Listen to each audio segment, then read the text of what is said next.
Está entrando no ar. Debate 93.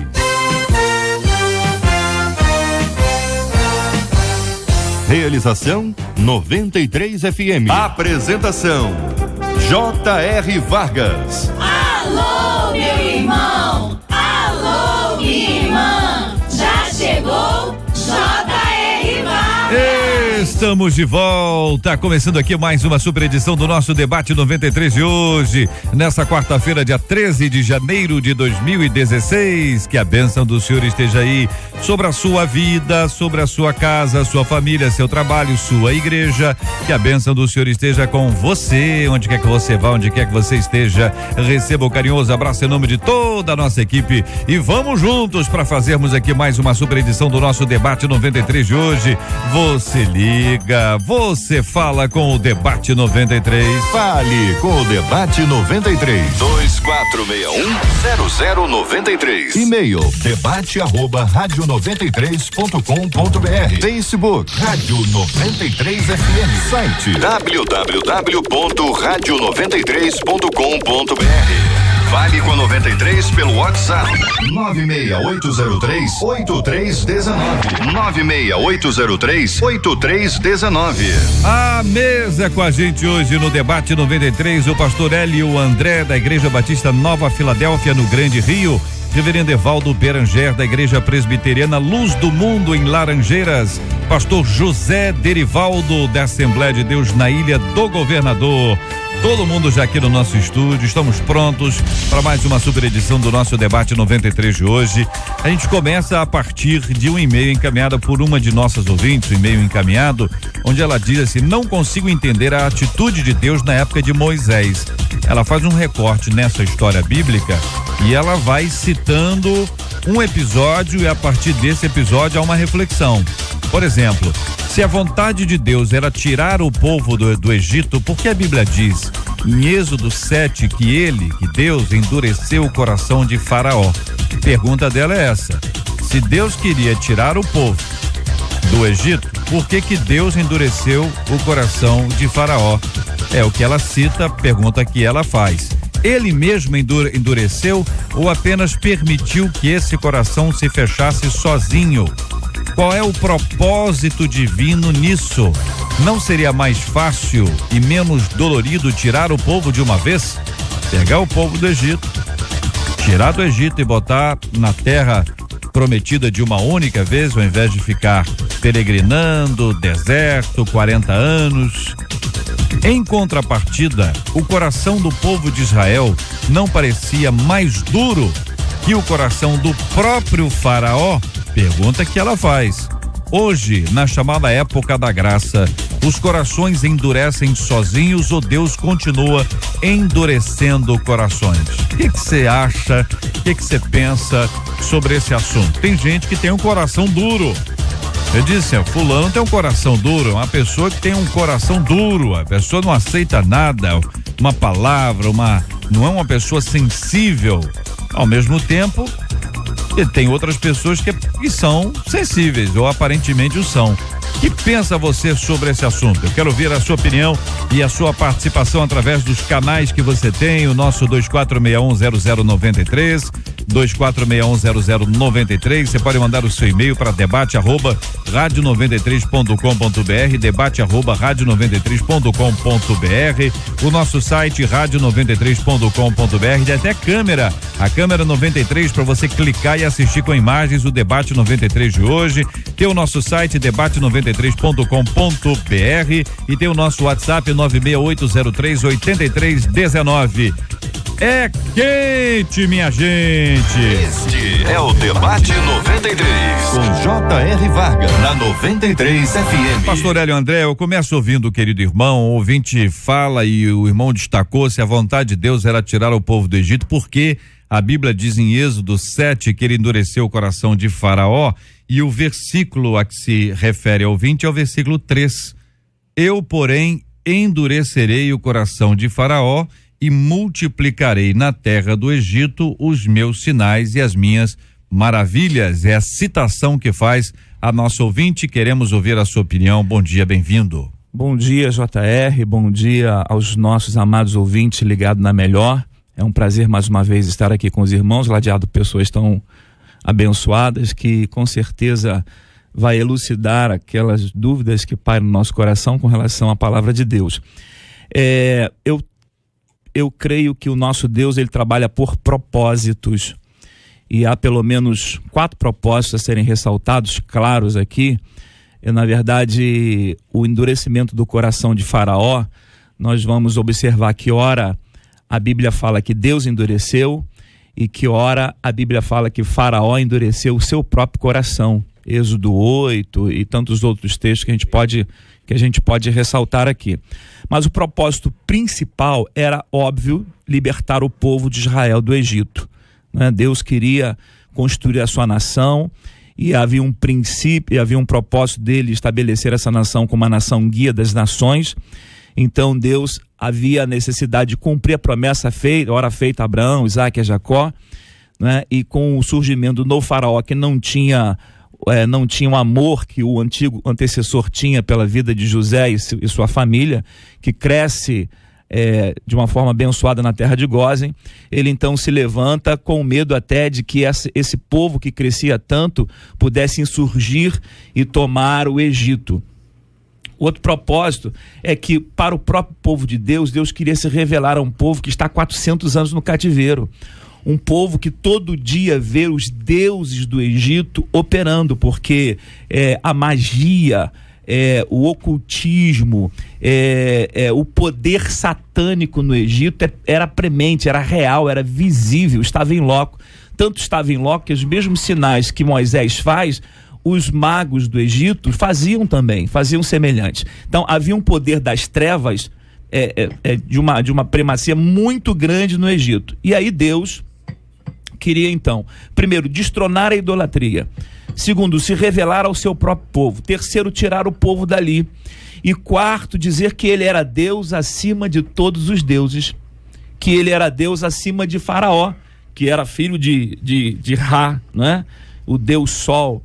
Então ele estabelece os seus propósitos, ele se revela a Israel, se revela ao povo do Egito, mas se revela às nações circunvizinhas, porque quando eles tomaram ciência que o povo de Israel estava saindo e todos os feitos que ali foram feitos, eles diziam: vem um povo aí cujo Deus é Elohim, o Deus criador, e nós temos que ter cuidado, eles estão chegando. Então Deus quis prenunciar a chegada de Israel, né, da nação a Jerusalém, obviamente ladeada por Amalequitas, filisteus, o povo edonita, vários povos ali.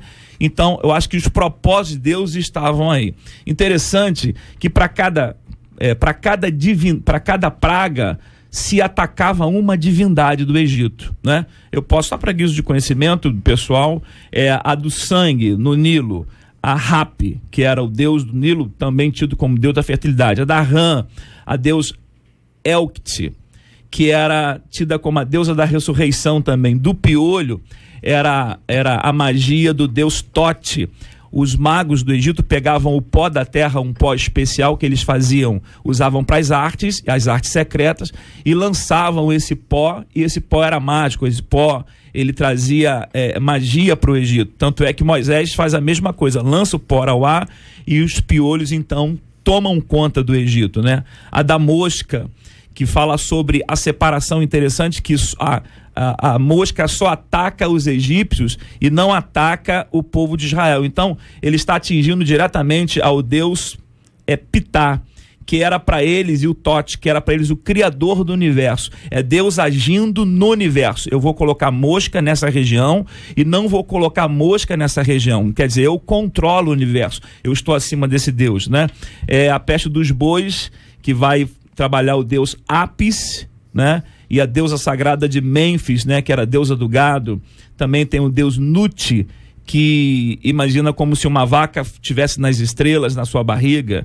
A ferida dos egípcios, a praga Zombou, a deusa do Egito Neite, né? Da chuva, da Saraiva, né? A deusa Íris, deusa da água e deusa do fogo, né? A Saraiva caindo com pedras de fogo sobre eles. O gafanhoto, o deus Shu, deus do ar, e Sebeque, o deus inseto. A escuridão total era o principal deus do Egito, Ra, o deus sol, né? E a morte de todo primogênito. Os governos do Egito realmente chamavam-se a si mesmo de deuses, filhos do Ra ou de Amon-Ra. Então percebe-se que Deus atinge de forma veemente a idolatria e dizendo: existe um único Deus que é supremo a todos os outros. Pastor José Derivaldo, muito bom dia, seja bem-vindo ao nosso debate 93 de hoje, meu querido amigo. Quero também ouvi-lo sobre esse assunto, se a vontade de Deus era tirar o povo do Egito, porque a Bíblia diz em Êxodo 7 que ele endureceu o coração de Faraó. Bom dia, JR, bom dia aos nossos ouvintes. Nós temos que entender que... Pastor querido e amado, tá muito bom, mas o microfone não está bom. Então vamos trocar por aquele que está ali, absolutamente já pronto, disponível nessa velocidade que a gente precisa para ouvi-lo com clareza. Isso. Agora sim. Melhorou agora? Agora então, sim. Vejamos, tudo que Deus faz, geralmente pensamos que, não, mas Deus age para o bem do cosmos, para o bem da humanidade. Não, Deus age primeiro para a sua glória. Então, se Deus permitisse que Israel saísse do Egito apenas saindo mesmo assim, normal, o faraó obedecesse desde a primeira vez, ficasse com medo, alguma coisa, Deus não se tornaria conhecido. E quem tirou Israel do Egito? Um Deus como os demais deuses. Então, o que Deus tinha que fazer? Mostrar que ele era Deus acima de todos os deuses, como o pastor acabou de mencionar. Então, Deus tinha que mostrar quem era que estava tirando ele dali. Depois, vem o fato de Faraó. Faraó endureceu o coração, ou Deus endureceu o coração de Faraó. Faraó só tinha aquela maneira de agir.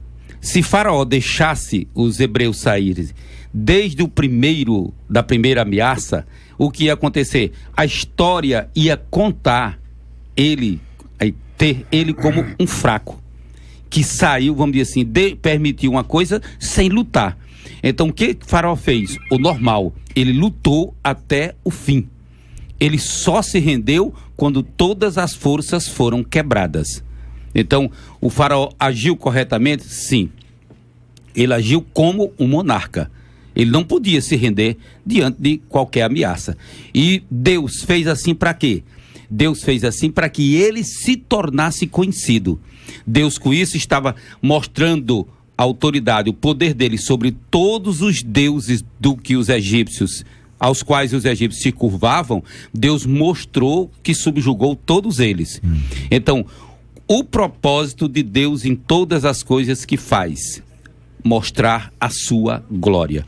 E é por esse motivo que os acontecimentos foram do jeito que foram. Não poderiam ser diferente. Faraó não tinha que se render na primeira ameaça. Isso não era atitude de um monarca. Ele tinha que só se render quando tivesse realmente caído. Reverendo Evaldo Beranger, muito bom dia, bem-vindo ao nosso debate 93. Também queremos ouvir a sua opinião, reverendo. Bom dia, JR, bom dia aos nossos debatedores, aos nossos ouvintes, e é gostoso a gente ouvir a erudição e a sabedoria sendo dita de maneira tão clara, né? Nós tivemos aí um admirável resumo daquilo que nós gostaríamos de dizer, e eu queria aproveitar a partir da base que já foi lançada, caminhar a partir daí e a gente entender que Deus sempre tem um plano muito maior do que o que a gente imagina. Os caminhos de Deus são sempre superiores aos nossos caminhos. Nós olhamos a situação imediata, que é justamente a sabedoria da ouvinte, e é uma pergunta muito instigante, muito inteligente da nossa ouvinte, quando ela diz: olha, mas se o propósito era tirar o povo do Egito, por que ele não tirou logo de uma vez? Claro que o propósito era tirar o povo do Egito, mas o propósito maior era a glória de Deus, como disse o querido pastor Derivaldo, e a salvação da humanidade e a restauração de todas as coisas. Então, nós tivemos aí uma explicação muito clara. Deus começou a trabalhar no povo do Egito para convencer o povo do Egito que os deuses que eles tinham não eram deuses verdadeiros e que o único Deus é o Senhor. O coração do povo que estava aí já contaminado por tanta idolatria ao redor, precisava também ser amolecido, precisava ser trabalhado, precisava ser transformado. Quando o povo saiu do Egito, o povo saiu como se tivesse vencido uma guerra, porque na verdade quem fez a guerra contra os deuses do Egito foi o próprio Senhor, e eles saíram levando despojos. Então o povo saiu com o pagamento dos 400 anos, não necessariamente todos os 400 anos, porque não foi todo de escravidão, mas o tempo de escravidão em que eles foram explorados, Deus fez com que o coração dos egípcios estivesse propício ao povo. Então Deus amoleceu o coração dos egípcios. O pastor Hélio André fez uma observação muito interessante. Quando nós lemos o texto todo, nós percebemos que, num primeiro momento, Deus diz, olha, eu tirarei o meu povo do Egito com muito poder, demonstrando o meu poder, e eu endurecerei o coração de Faraó. Logo em seguida, diz que o próprio Faraó endureceu o seu coração. E é interessante, eu estive fazendo uma análise do texto na língua hebraica, ora é intercalado, é muito interessante porque é intercalado. Deus endureceu, Faraó endureceu, Deus endureceu, Faraó endureceu. Quando se diz que Deus endureceu o coração de alguém, na verdade, a Bíblia está dizendo que Deus permitiu que aquela pessoa seguisse os seus próprios impulsos e a sua própria tendência. Não quer dizer que Deus proíbe alguém de crer. Quando a Bíblia nos diz que Deus permite esse endurecimento, é aquilo em que Deus está deixando que o coração da pessoa siga a sua inclinação, a inclinação para o mal, a inclinação para a presciência, né? O poder de saber antes. Não só a presciência, mas a soberania de Deus. A soberania de Deus é que está sendo colocada de maneira muito clara nesse texto, e não somente em toda a epopeia do Êxodo. É Deus agindo e mostrando que Ele é soberano sobre as nações, Ele é soberano sobre o Faraó, Ele é soberano sobre os deuses do Egito, Ele é soberano sobre o povo de Israel, Ele é soberano sobre tudo aquilo. E isso é um exemplo muito interessante para os dias atuais. A gente vê que Deus está no controle. Deus está no controle. Embora os homens sendo agentes das suas próprias ações, porque senão a gente... São responsáveis pelas suas ações, não tenho dúvida disso. Vai entender que há por trás uma manipulação de Deus, né? Com relação a isso, e essa linha tênue entre sabedoria e manipulação, né, a gente precisa deixar claro, porque é uma interação entre Deus que conhece, que vê e que sabe, e que permite, e que quer oferir os seus propósitos com isso, né? E a ação do homem nesse inteirinho aí com o seu livre-arbítrio. Alguns utilizam a palavra controle, domínio de Deus, para não utilizar a questão da manipulação, que tem um outro aspecto, né, pastor Hélio? Que tem um significado, um sentido de muitas vezes de um controle que independe da ação daquele indivíduo para algumas coisas. Então, de uma forma bastante clara, nós temos aqui, Deus tem um propósito maior do que aquilo que estava sendo feito. O propósito de Deus tanto alcançava aos egípcios quanto aos hebreus. E nos alcança até hoje. Tanto alcançava aquela época como alcança esta época. Era uma coisa que era maior do que o momento. E a gente tem a tendência de olhar para o momento e achar que o momento é maior que todo o resto do tempo. À medida que a gente olha o resto do tempo, a gente aprende a conviver com o momento, sabendo que o Senhor está no controle de todas as coisas. Muito bem, caminhamos até aqui. O ouvinte continua dizendo, olha, Ele mesmo endureceu ou permitiu que esse coração se fechasse sozinho?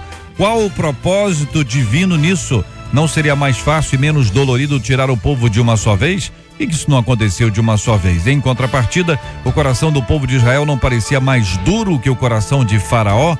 Aqui está estabelecendo uma comparação de corações duros. Seria o coração de Faraó mais duro que o coração do povo, ou o coração do povo era ainda mais duro? Ou seja, todo esse período foi de tratamento do povo?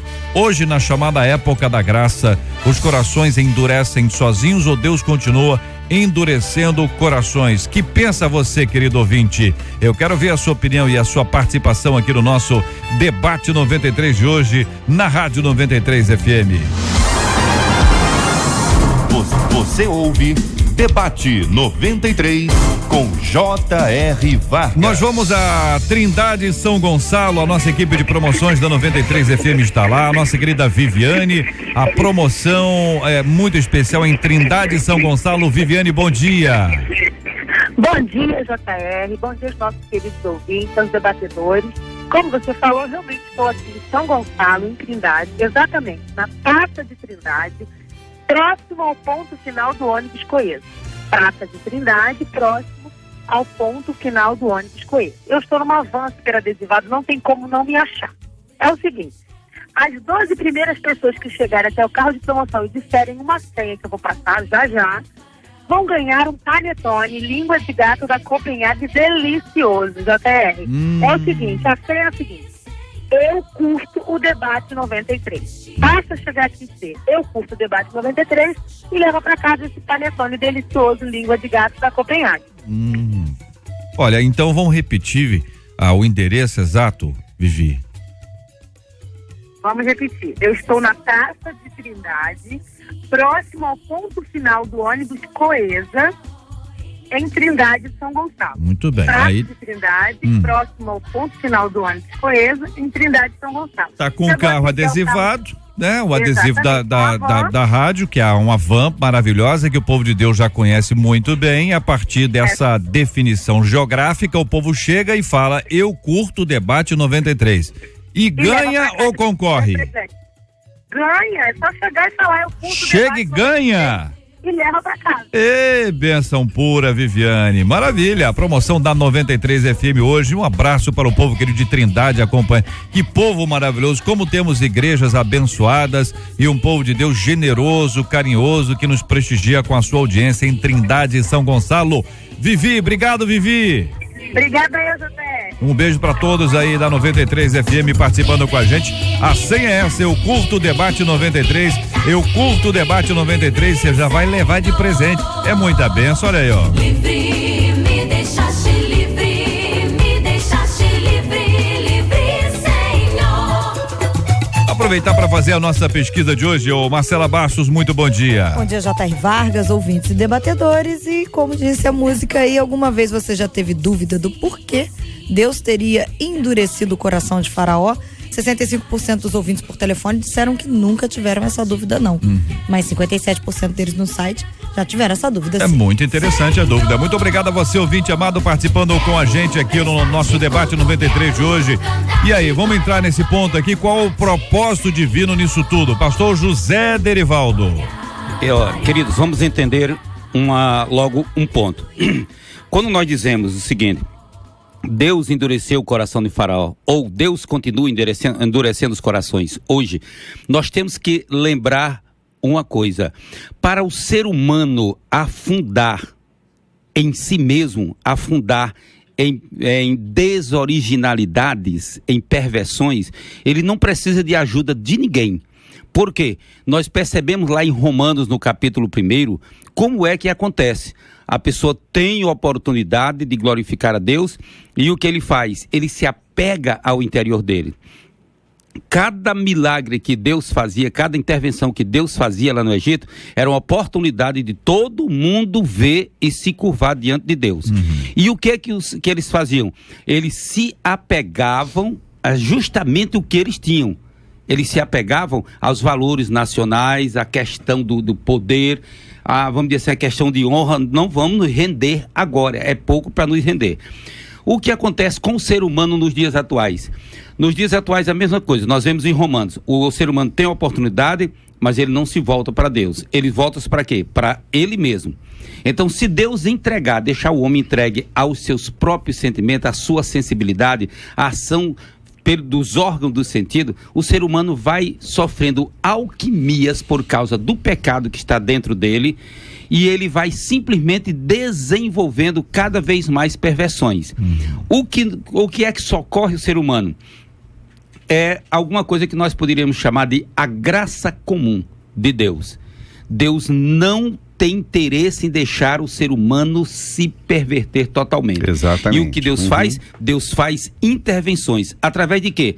Através das circunstâncias, das conjecturas, das conjunturas que humanas que nós desenvolvemos através das ordens naturais. Então, Paulo diz o seguinte, que existe o magistrado que traz a espada, que a finalidade dele é justamente coibir os desvarios humanos. Então, o que nós vemos aí, que se o ser humano for deixado entregue a ele mesmo, ele vai afundando cada vez mais. Então, o que é que Deus faz? Deus usa a intervenção por graça, que nós chamamos de graça comum. Em Pedro, a Bíblia diz o seguinte, Deus não tarda a sua promessa, ainda que alguém a tenha por tardia. Antes é longânimo, não querendo que ninguém se perca. Então Deus não todos tem... cheguem ao arrependimento. Afirmativo, Deus não tem interesse em deixar ninguém se perder. Então Deus faz intervenções. Só que as intervenções de Deus não podem obliterar o livre-arbítrio humano. Na verdade, então, são Deus duas não vai coisas chegar a que esse caminham juntas. A gente tem que pensar o seguinte, quando a gente pensa na vontade humana e na liberdade humana, não vamos usar um termo mais técnico para a gente não entrar em tecnicalidades e não ficar discutindo um assunto que não é bem o assunto.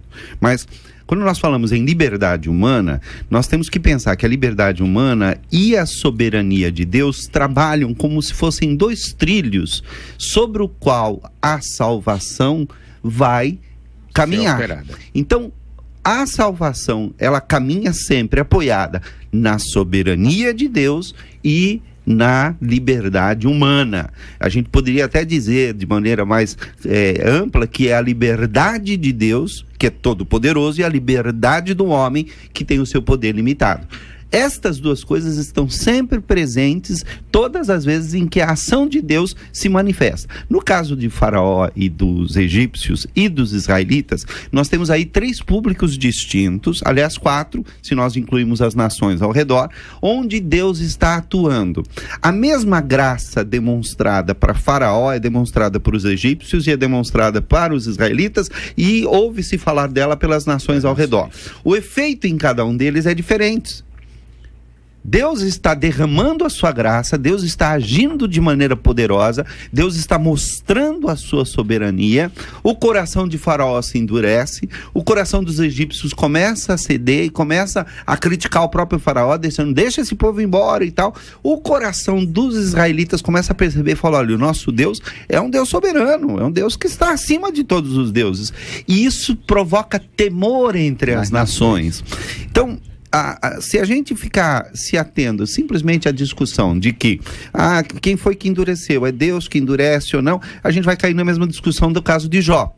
Quem foi que agiu na vida de Jó de maneira errada, destruindo, matando seus filhos, roubando? A Bíblia diz que o agente dessa ação foi Satanás, mas que isso foi permitido por Deus. Só que Jó, que não sabia daquela reunião lá no céu, ele, quando recebe a notícia, ele diz, o Senhor o deu e o Senhor o tirou. Bendito seja o nome do Senhor. Então note que Jó atribui a Deus tudo que ele recebe, e ele, como um servo de Deus, mesmo recebendo aquilo que aparentemente veio pelas mãos de Satanás, ele vai dizer, foi o Senhor que deu e foi o Senhor que tirou. E aí a gente entra naquela questão muito importante. Na vida do cristão, tudo que vem é mediado pelo poder e pela vontade de Deus. Ele não permite que nós sejamos tentados além das nossas forças. Pelo contrário, juntamente com a tentação, ele nos provê livramento, de sorte que o possamos suportar. Está lá em 1 Coríntios, capítulo 10, versículo 13. Essa ação concomitante de Deus, potencializando a vontade humana, é manifestação da soberania de Deus. A soberania de Deus inclui a sua presciência? Sim, inclui. Mas inclui a sua vontade soberana também. A gente precisa perceber que o coração do homem foi endurecido no Éden quando ele permite que o pecado se estabeleça, trocando sim o absoluto supremacia de Deus sobre ele no jardim, quando o homem puro em sua essência, atrelado à imagem de Deus, plenamente sem pecado. A partir do pecado, quando o pecado entra no mundo, né? Quando o pecado é transmitido ali no Éden, o coração já está por si só endurecido com relação a Deus, endurecido, como falou nosso colega aqui, o pastor, que ele está inclinado para as coisas para as coisas do mal. Aí nós precisamos trabalhar o princípio de leis que Deus estabeleceu, né? Leis da semeadura, o padrão de justiça de Deus, que aquilo que o homem fizer por sua vontade, ele vai colher, ele vai ser passivo dela, de maneira que esse homem tem a maneira de arbitrar, decidir sobre questões A ou questão B. Eu acho interessante que esse Deus, que é tão poderoso e tão soberano, decidiu na sua soberania dar a este homem o direito de escolher, para que não houvesse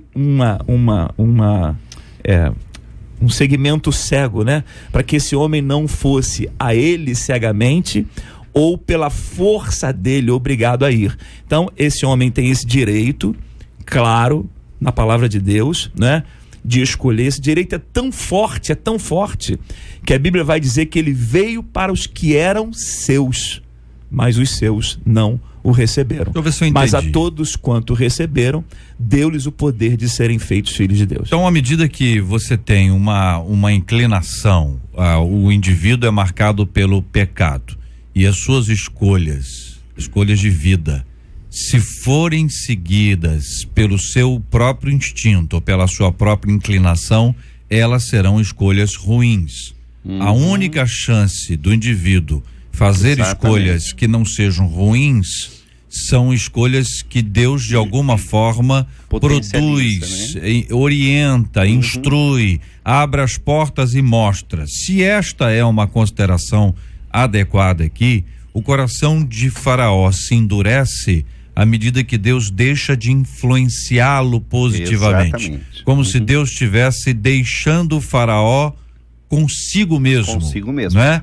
E à medida que ele está com ele mesmo, Faraó consigo, ele acaba fazendo as suas escolhas fruto da sua própria inclinação, resultado da natureza pecaminosa que o administra. Na verdade, a natureza corrompida, né?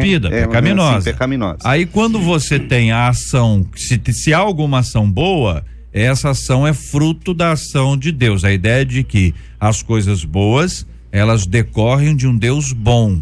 E o ser humano por si só não tem, a partir dele mesmo, da sua própria essência, a capacidade de realizar escolhas boas. É isso? É isso. Pastor Derivaldo, né? Ele mencionou há algum tempo atrás, ele mencionou a graça comum.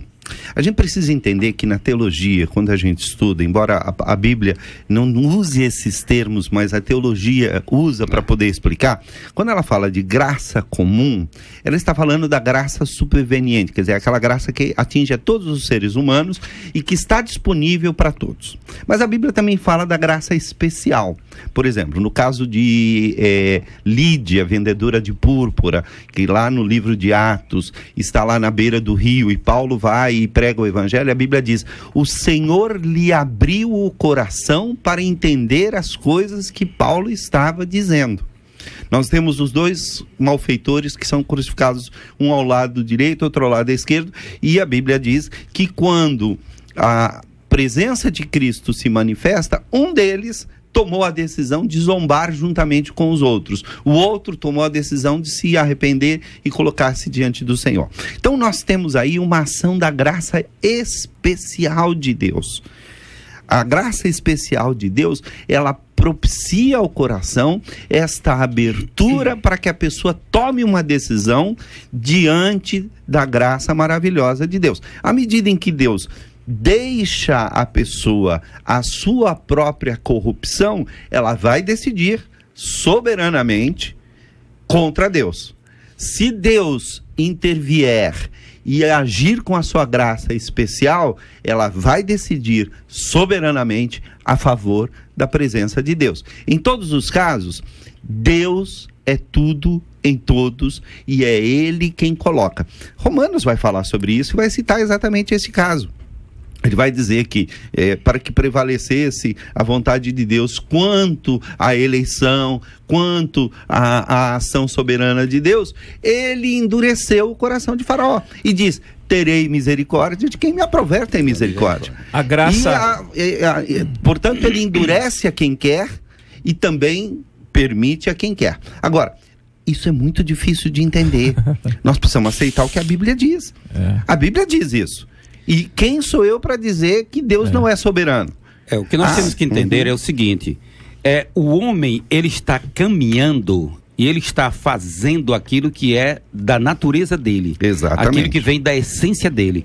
As intervenções que Deus faz a favor do ser humano, que nós chamamos de graça ou comum ou especial, é a graça, Deus faz por bondade dele, essas intervenções é que vão mudar. Por exemplo, Faraó, a maneira como Faraó agiu politicamente correto. A ação de Faraó, estrategicamente, militarmente, estava correta. Ele não pode se render diante da primeira ameaça. Ele fez isso. Então, o que foi que Deus fez? Deus não tocou o coração de Faraó para amolecer o coração dele, não. Tinha que seguir as coisas como eram normalmente. Deus tinha um plano. Afirmativo. Nos dias atuais, o que acontece? Deus cria conjunturas em torno do ser humano para impedir que ele se deprave totalmente. Agora, quando Deus manifesta a graça especial dele, tocando uma pessoa, abrindo o entendimento, é porque aquele momento é propício. Aconteceu alguma coisa na conjuntura, naquele momento, e Deus usa isso. Deus não faz intervenções, vamos dizer assim, especiais a toda hora, aleatória, de qualquer maneira, vamos dizer assim, ou de forma exibicionista. Não, Deus não faz assim. Ele sempre segue o Deus seu plano. É perfeito. Ele sempre segue os seus projetos. Vamos dizer assim, ele vê a possibilidade no ser humano e ele manifesta a graça especial dele. Alguém poderá perguntar, por que Deus não manifesta a graça especial para todas as pessoas? Porque se Deus fizesse isso para todas as pessoas em qualquer oportunidade, Deus estaria lançando pérolas aos porcos. Porque existiam pessoas que elas iam naquele momento abraçar a graça de Deus, mas depois elas não iam ter condições de dar continuidade ao entendimento daquilo que aconteceu. A graça de Deus, ela está posta para todos, né? Sim. A Bíblia é muito clara com relação a isso. Eu entendo, já falamos de graça comum, já falamos de graça irresistível, e eu quero falar de graça preveniente, que é aquilo que eu creio, que é aquilo que também tem respaldo bíblico. O homem está morto nos seus delitos e pecados. Ele está entregue ao que o primeiro homem, Adão, passou para nós como consequência, né? Nós temos a natureza pecaminosa. Essa natureza pecaminosa, ela jamais vai buscar a Deus, ela jamais vai ao encontro de Deus, ela jamais vai fazer as coisas que Deus quer, porque ele está morto, e o morto não esboça a reação pensando num cadáver como hoje, né? No momento em que Deus decide, né, em que Deus quer propor a este homem o Cristo, e essa proposta, quero reafirmar aqui, é para todos. Não há escolha específica. A proposta está dada a todos quanto creem.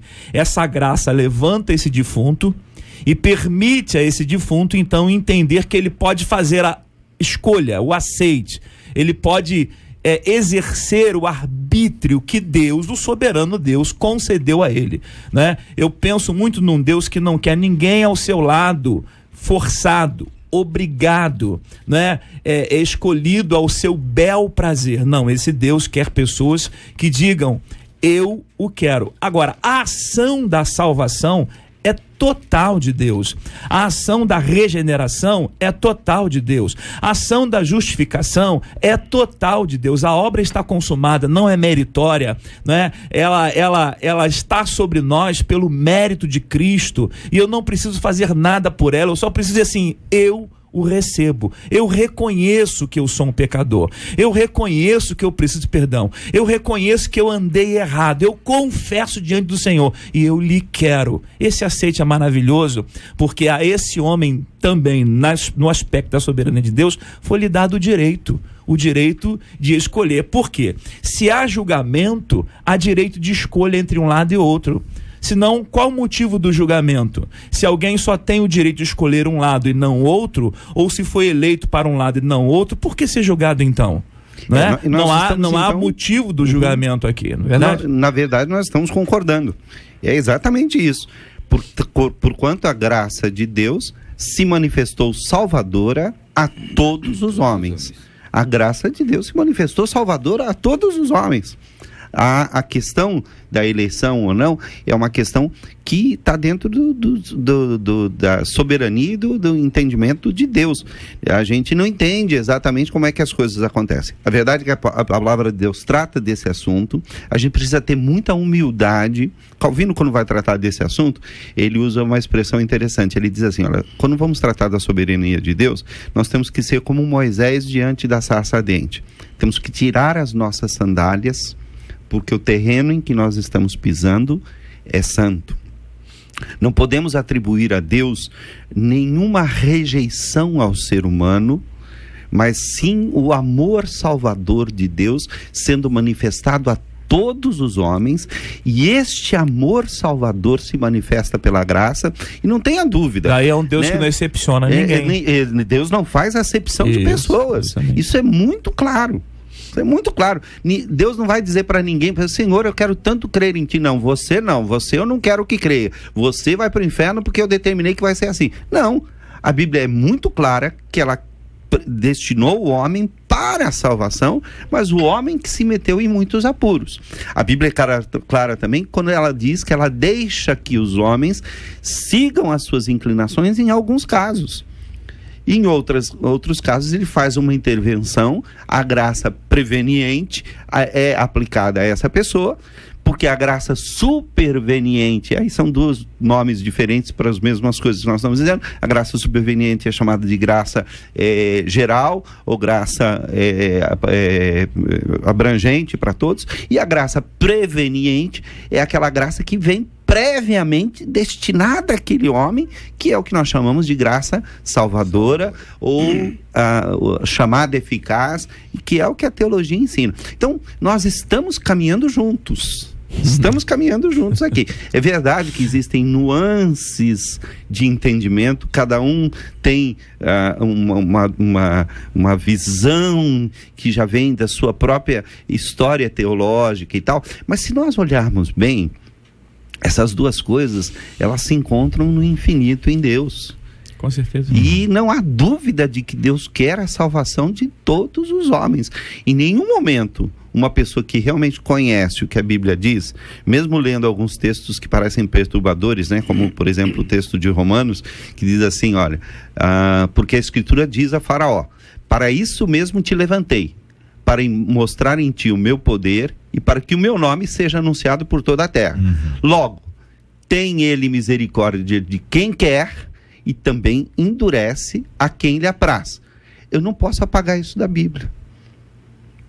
Eu posso tentar explicar, mas eu não posso apagar isso da Bíblia. Muito bem, nós temos um aspecto que é importante para o nosso entendimento do tema, onde nós estamos aqui, estamos no Egito, estamos pensando na saída do povo de Deus de lá, a libertação do povo de Israel. Se pensarmos do ponto de vista de nação, nós vamos identificar que houve uma nação eleita e uma outra que foi rejeitada. Além desta rejeitada, que é o Egito, outras muitas foram porque foram tomadas, foram derrotadas, foram destruídas, foram eliminadas. Quando a gente lembra que o aspecto da ação de Deus não era uma questão envolvida uma nação, mas um povo, e este povo não era necessariamente ou tão somente aquele povo que ali estava, mas a partir daquele povo, todas as nações, nós já vamos ver que o objetivo de Deus, ele vai além do próprio indivíduo que ali está e do povo que ali estava. Não está restrito a um grupo que supostamente nós entendemos que seja o grupo cuja graça, a mão de Deus, a ação de Deus está ali agindo de maneira intensa.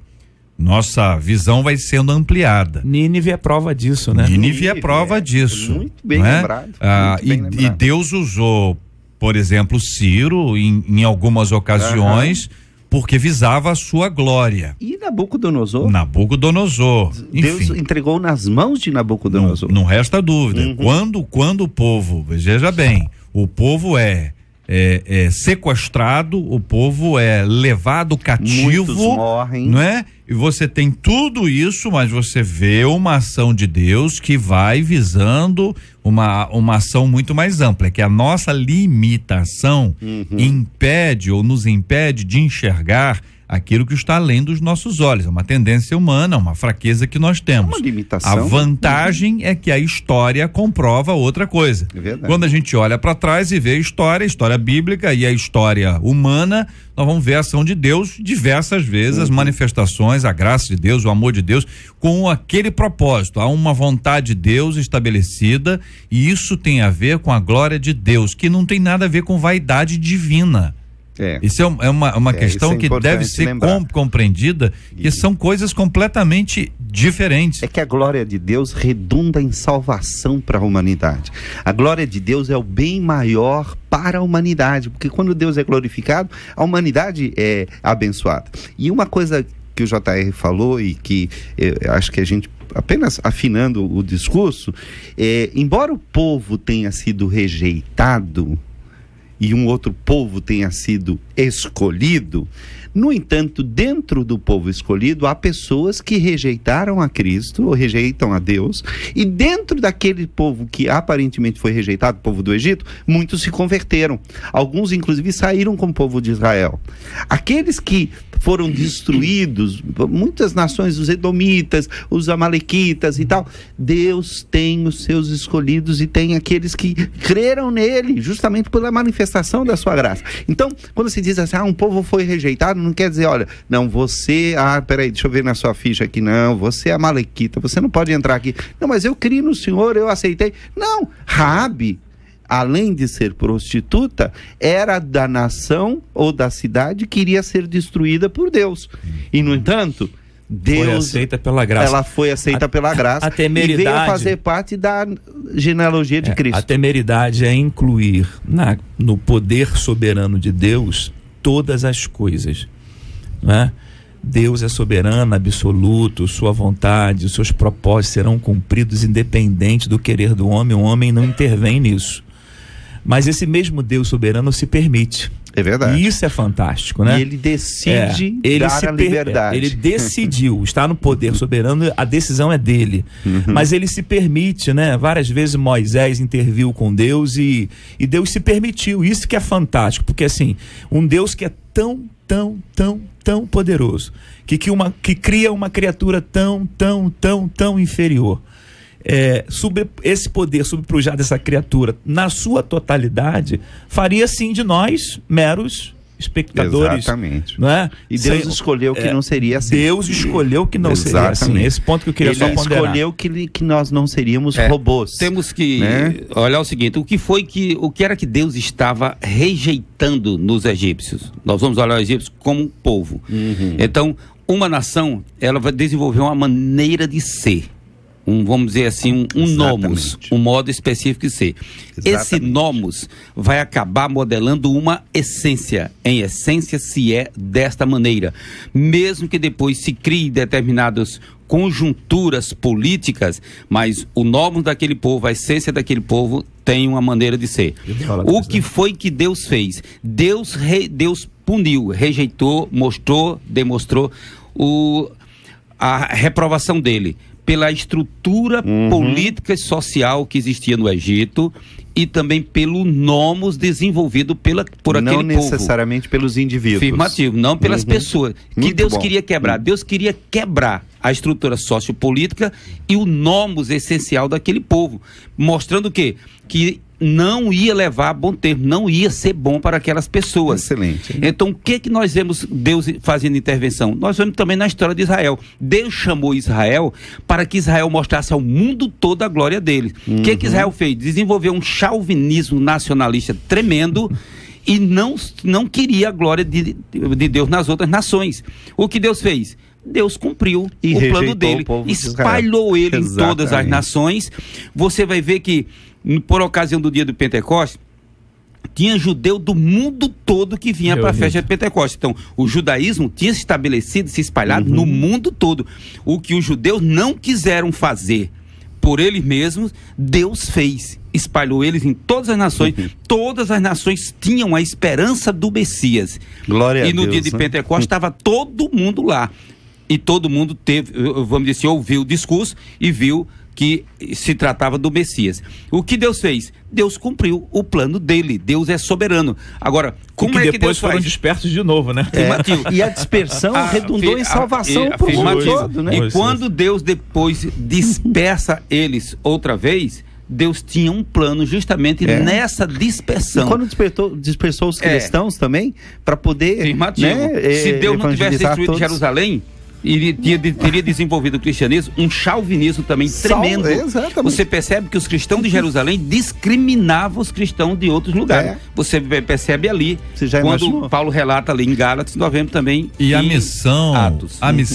ela está estabelecida ainda, ela não foi revista. A missão meu de medo pregar é o evangelho, de afirmativo. anunciar a Jesus Cristo, é a missão que está sobre nós como a maior oportunidade, a maior honra que o indivíduo pode ter, que é compartilhar o evangelho, anunciar a boa nova, anunciar a palavra de Deus. Há pessoas que gostam muito de se envolver na obra missionária, isso é uma grande bênção. Agora existem outros que cruzam os braços e não parecem que não entenderam ainda que esta é a missão. Uma reflexão simples é: se os anteriores, os que vieram antes de nós, pensassem dessa forma, como nós estaríamos? É verdade. Né? Porque alguém precisa falar para que alguém ouça.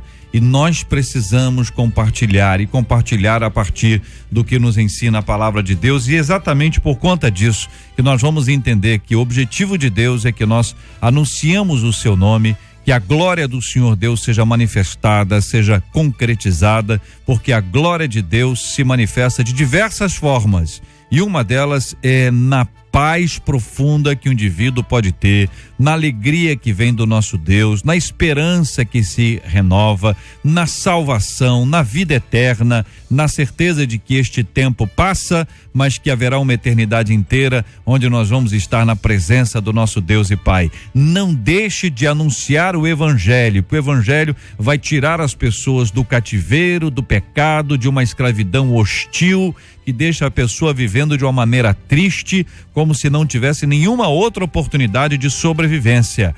Que a graça de Deus te acompanhe, te fortaleça e que você possa contribuir para que outros possam anunciar o evangelho. Afinal, nós nascemos para adorar ao Senhor. Já decidi, não importa mais o que ficou pra trás. Enquanto houver forças, enquanto eu respirar, mesmo sem haver canção a bater meu coração, vou te adorar, vou te amar.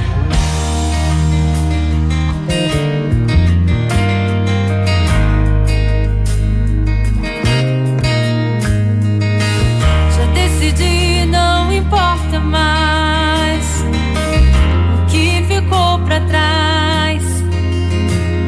Se a vida secar e não mais brotar, se os olhos fecharem e a chama se apagar, vou te adorar, vou te amar. Nada é mais forte que o teu amor. Podes curar minha dor. Vou sacrificar o que sou, te entregar meu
Esse é o desejo do coração de todos nós, seguirmos no caminho do Senhor, pregando e anunciando as Sagradas Escrituras com alegria, e à medida que esse evangelho vai se espalhando e o povo de Deus vai adorando ao Senhor, adora com a sua honestidade, adora com a sua ética, adora com a sua moral, adora com o seu comportamento adequado, adora servindo ao próximo, nós vamos aprender a adorar ao Senhor com todas as coisas e em todas as áreas. Isso é milagre de Deus, isso é um presente do Senhor, quando você e eu, quando nós vamos aprendendo a caminhar de maneira clara na presença do Senhor. Que bênção trabalharmos um tema como esse hoje, aqui no nosso Debate 93, na 93 FM.